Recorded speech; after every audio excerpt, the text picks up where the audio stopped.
ang rematch sa pagitan ni Casimero at Teng Hitumbua.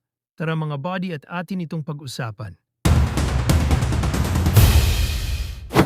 Mga body, patuloy ang pangungulit. Hanggang ngayon, tila hindi pa rin makamove on ang taga-Namibia na si Philippus Nghitumbua matapos ang kanyang unanimous decision loss kay John Riel Casimero noong 2023. Sa social media, aktibo si Nghitumbua sa paghamon at paghingi ng rematch kay Casimero. Para sa kanya, may dapat pa raw patunayan at gusto niyang balikan ang naging laban nila. Pero eto ang nakakabilib mga body. Matapos siyang matalo kay Casimero, bumawi si Nghitumbua ng 5 sunod-sunod na panalo. Kasama pa diyan ang unang round TKO win kontra Yukinori Oguni.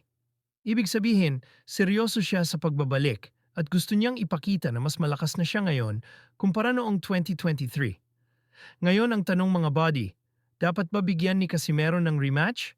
O tuloy-tuloy na lang si Casimero sa mas malalaking laban? Comment nyo sa baba mga body. Sa kabilang update naman mga body ay sumabog naman ang balitang kasado na nga ang laban sa pagitan ni Tapales at Oguni.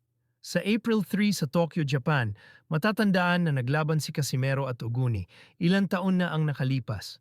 At sabog nga po ang ulo nitong si Oguni kay Casimero. So hindi naman pinalampas ni Oguni ang pagkukumpara. Sa dalawa nating pambato, wika nga ni Oguni. Sa interview sa kanya, ay nagulat nga daw siya dahil si Tapales ang makakalaban niya, wika pa niya. Ay hindi daw palpak. Gumalaw itong si Tapales, magaling malakas at matalinong boksingero. Hindi daw gaya ni Casimero na napaka-easy lang daw, makipagpalitan ng suntok kay Casimero. Ngunit kung kay Tapales niya nga daw gagawin ang makipagsabayan ay baka hindi daw siya tumagal sa laban. Wika pa nga niya ay babaguhin niya daw ang mga galawan niya. Gamit ang sarili niyang boxing di distansya. Nga daw siya kay Tapales, matatandaan. Naman na naglaban din itong si Nghitumbua at Oguni knockout, nga ang sinapit dyan ni Oguni.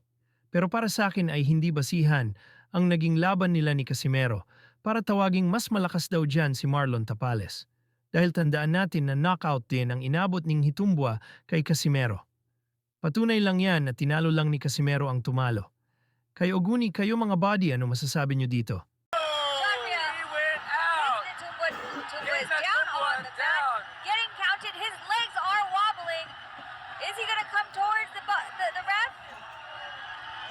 And the defending champion has been knocked down. They're Casimero. allowing it to go. Casimero going in for the kill. Casimero going for the kill.